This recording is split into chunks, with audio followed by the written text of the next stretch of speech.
नम का सरनामा है कि जुत्ती। मैं क्या अब्बा मैनू लै जा। मैं क्या अब्बा मैनू लै जा। मैं औरत नूं जुत्ती कहण वाले दे नाल नहीं रहना। अब्बा पिछली पैरी परत गया ते मेरे घर आना छड्ड दिता। नज़म तुसी दा उनवान है मुल्ला।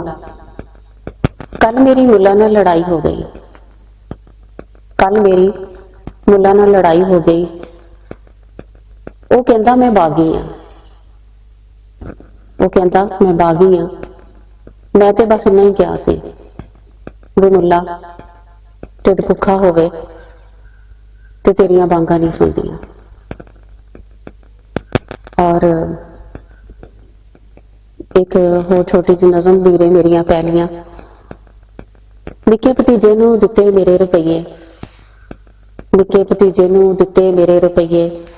वीरे ने खो के मेरे हथ ते रख दिते ते बोलिया चलिए कमलिए तैनूं ते पता असीं धीआं दे कोलों कुछ नहीं लैंदे। मेरे अंदरों कोई बोलिया वीरे मेरियां पैलियां ए शरबत दा गिलास भी चुक लै। ए शरबत दा गिलास भी चुक लै। कमलिए तैनूं ते पता असीं ते धीआं दे घर दा पानी भी नहीं पींदे। मेरे अंदरों फिर कोई बोलिया वीरे मेरियां पैलियां।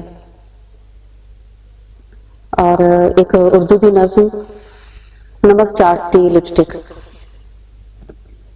रात भर चांद कुएं में तैरता रहा। रात भर चांद कुएं में तैरता रहा। वायलिन के सुरों पे जर्द पत्तों से पैर रक्स करते रहे। कह कहा जो दो दिलों से फूटा था। कह कहा जो दो दिलों से फूटा था। नंगे फर्श पे बैठा रोता रहा। रात की चौखट पे खड़ी बेवा। रात की चौखट पे खड़ी बेवा जुलसती जवानी से खां क्या हुई। जमीन के सीने पे नमक के पहाड़ उगने लगे। तकिए पे एक कहानी अपनी तकमील के मुंतजिर गुलाम गर्दिश में चकराती फिरी। लिपस्टिक सिगरेट के धुएं में मिट्टी बदन की ज्योमेट्री में खोए हुए दायरों और कौसों को रंगदार करते खुदकुशी की ट्रेन में जा बैठी।